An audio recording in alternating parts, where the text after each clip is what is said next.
Alrighty guys, in honor of Across the Spiderverse dropping in theaters this weekend, I'm on a big Spider-Man kick like most of you out there. I want to do a ranking of my top 5 favorite Spidey villains put to film. Possible spoilers for every Spider-Man movie, including the new one, Across the Spiderverse.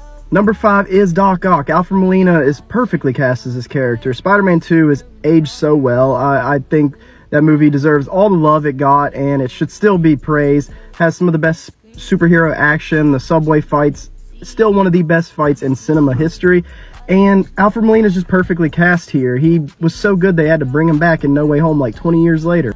Number 4 is the new guy, the Spot from Spider-Man Across the Spiderverse.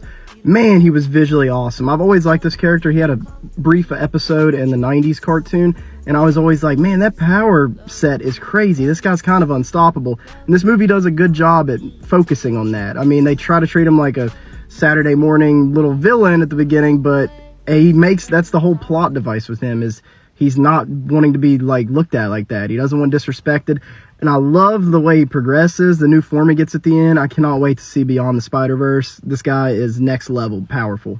Number 3 is Mysterio. Jake Gyllenhaal, one of the best actors of our time.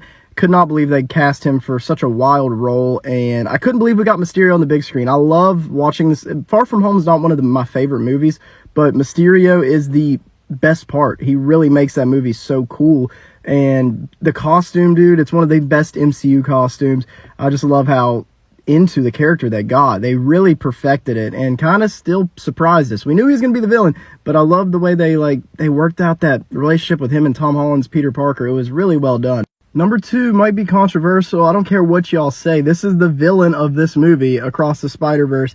He is a Spider-Man. He was done perfect, though. Like, I didn't know a whole lot about this character. I've just always loved the aesthetic and the design.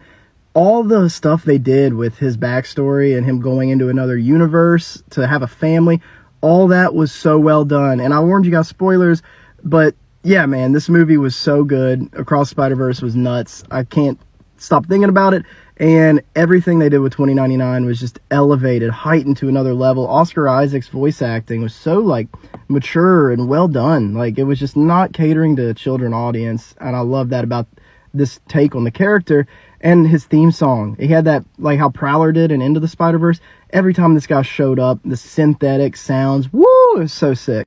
But number 1, you guessed it, it's Gobby. I mean, Green Goblin's one of the best villains in history. Almost every version of this character in the cartoons, the games, is always so compelling and so interesting. Willem Dafoe is one of the best actors ever, and I mean, him in the Raimi movies is iconic, so many memes and quotes, but also No Way Home. He showed up and owned in that movie. He's like right behind Thanos as one of the best MCU villains.